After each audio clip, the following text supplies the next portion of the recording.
හයි friends.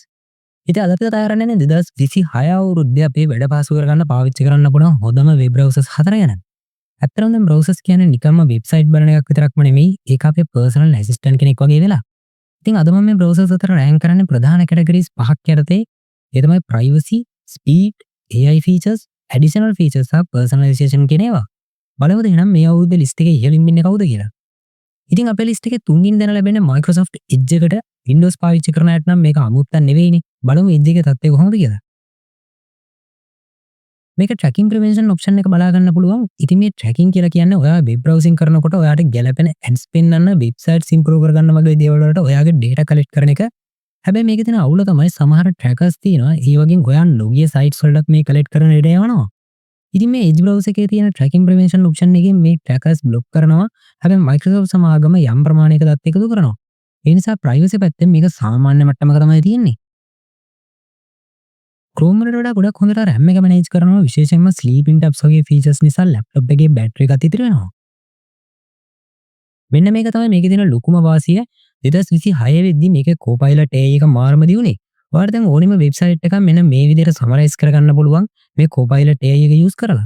ඒ වගේම බලන්න YouTube videos උනත් මේ විදිහට සමරයිස් කරගන්න පුළුවන්. ඒ විතරක් නෙමෙයි ඔයාලට මේ වෙලාවේ ඉන්න වෙබ් පේජ් එකට ගැලපෙන විදිහට image එකක් generate කරගන්න උනත් මේ AI tool එකට දැන් පුළුවන්කම තියෙනවා. PDF edit කරන්න, screenshot ගන්න වගේ ඉදිරියට වැඩ වලට ඕන කරන tools ගොඩක් built-in ඔයාලා මේ Edge browser එකේ බලා ගන්නත් පුළුවන්. Windows එකත් එක්ක ලස්සනට match වෙන themes සහ settings මේකේ තියෙනවා. ඒ වගේම ඔයාලට අවශ්‍ය නම් Microsoft Edge add-ons එකෙන් තවත් එක themes install කරගන්නත් පුළුවන්කම තියෙනවා.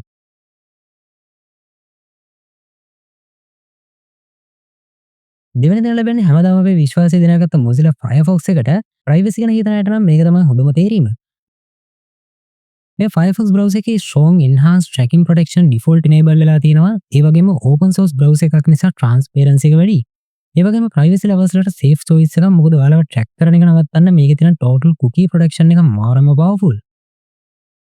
2026 අලුත් අප්ඩේට් එකත් එක්ක දැන් Firefox කලින්ට වඩා වේගවත්. හැබැයි RAM එක පාවිච්චි කරන එකත් ඉන්නම් අනිත් පැයට වඩා සාපේක්ෂව පොඩ්ඩක් වැඩි.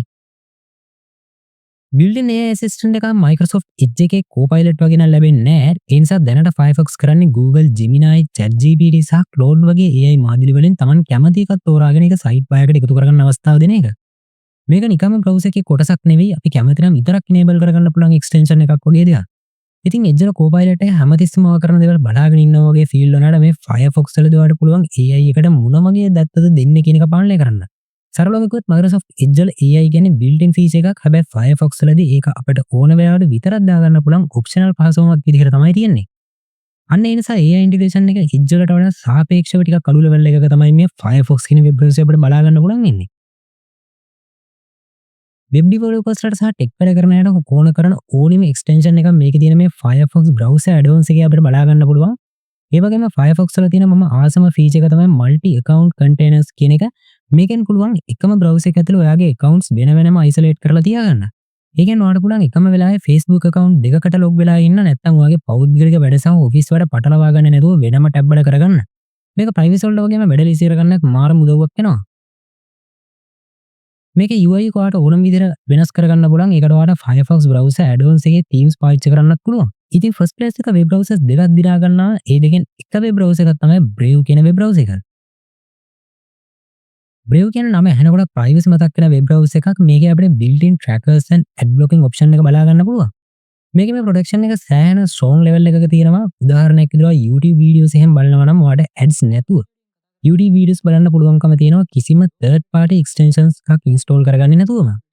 කොටින්ම කියනවා නම් ඔයාලට 90ක 96ක විතර ads and trackers block කරන ඔයාලට experience කරන්න පුළුවන්කම තියෙනවා. ඒ වගේම browser එක ඇතුළෙන්ම top පාවිච්චි කරන්නත් පුළුවන්. ඒ නිසා privacy and security පැත්තෙන් Brave web browser එක සෑහෙන strong level එකක තියෙනවා.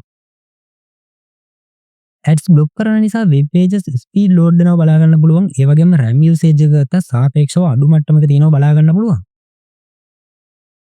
Brave වල තියෙන Leo AI එක දැන් ගොඩක් දිනුයි. ඔයාගේ privacy එක රැක් ගැනම ප්‍රශ්න වල උත්තර දෙන්න Leo ට පුළුවන්කම තියෙනවා. මේ Leo AI එකට web pages summarize කරන්න, videos summarize කරන්න වගේම Google Documents උනත් summarize කරන්න පුළුවන්කම තියෙනවා. මේ හැම දෙයක්ම එක්කම සාපේක්ෂව හොඳ මට්ටමක AI features මේ Brave කියන web browser එකකිනුත් අපිට experience කරන්න පුළුවන්කම තියෙනවා. Brave rewards, built-in VPN, crypto wallet වගේ extra features මේක අපිට බලා ගන්න පුළුවන්.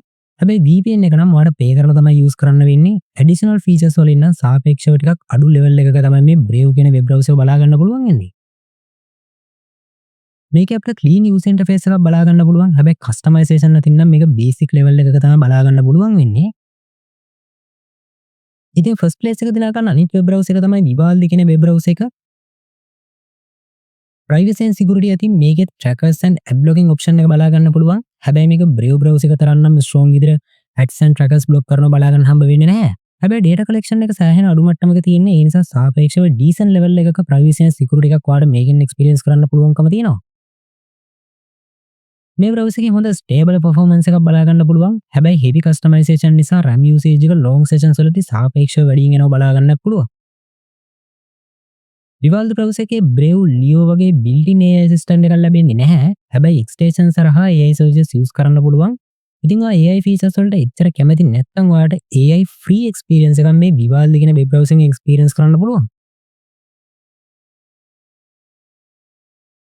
ඉතින් additional features වලින් මේ web browser අනිත් හැම එකටම වඩා ඉදිරියෙන් ඉන්නවා.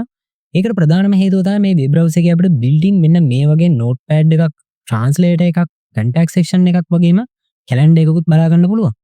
ඒ විතරක් නෙමෙයි මේල් කියලා වෙනම සෙක්ෂන් එකක් බලා ගන්න පුළුවන්. මේක සෙටප් කරගත්තන් පස්සේ ඔයාලට පුළුවන් ඔයාගේ Gmail account එකට වෙනම ටැබ් එකකින් login වෙන්නේ නැතුව ලේසියෙන් මේ දේවල් බලා ගන්න. ඒ වගේම ඔයාලට මේ විදිහට ඔයා කැමති site එකක් මේ site panel එකට එකතු කරගන්නත් පුළුවන්. මීට අමතරව අනිත් web browsers වල මම explain කරපු screenshot tools වගේ තවත් features ගොඩක් ඔයාලට මේ Vivaldi කියන web browser එකත් බලා ගන්න පුළුවන්.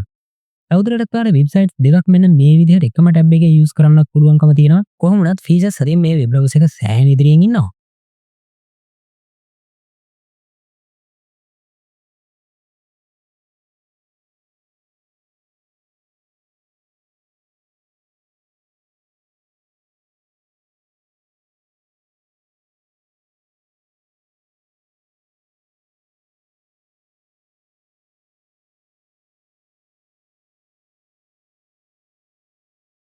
Vivaldi කියන බ්‍රවුසර් ලෝකේ කස්ටමයිසේෂන් කින් කිව්වොත් නිවැරදි.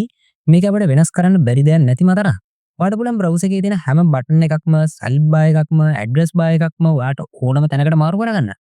ඉතින් 2026 වෙද්දි Vivaldi වල තියෙන Themes gallery එක මාරම පොහසත්. ඔයාලට ඕන නම් බ්‍රවුසර් එකේ icon පව වෙනස් කරන්න පුළුවන්කම තියෙනවා. ඒ කියන්නේ පරණ Windows 95 look එකේ ඉඳන් අනාගතයේ තියෙන look එකක් වෙනකන් ඕනෑම විදියකට බ්‍රවුසර් එක හදාගන්න පුළුවන්කම තියෙනවා. වැඩ ගොඩක් කරන කෙනෙක් නම් මේක දිවි ලෝකයක් වගේ. ඔයාලට පුළුවන් work, study, social කියලා වෙනම work spaces හදාගන්න. ඒ වගේම tab ගොඩක් තියෙනවා නම් ඒවා එකක් උඩ එකක් තියලා stack කරලා පිළිවෙලකට තියාගන්න පුළුවන්.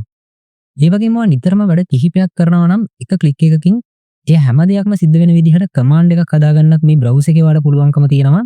ඉතින් මේ ඔක්කොමත් එක customization අතින් මේ web browser එක සෑහෙන ඉස්සරහින් ඉන්නවා. ඉතින් ඔන්නෝම 2026 හොඳම browsers වල තත්ත්වය. ඔයාලා දැනට පාවිච්චි කරන්නේ මොන browser එකද? මම මේ කීප හතරෙන් ඔයාලා වැඩියෙන්ම කැමති මොකටද? අනිවාර්යෙන් පල්ලෙන් කමෙන්ට් එකක් දාන්න. මේ වගේ වීඩියෝස් දිගටම බලන්න ඔයාලා subscribe කරන්න අමතක කරන්න එපා. අලුත් වීඩියෝ එකකින් හම්බෙමු. එදාකම් පාරසමින් ඉන්න ඔයාලා හැමෝටම ජය වේවා.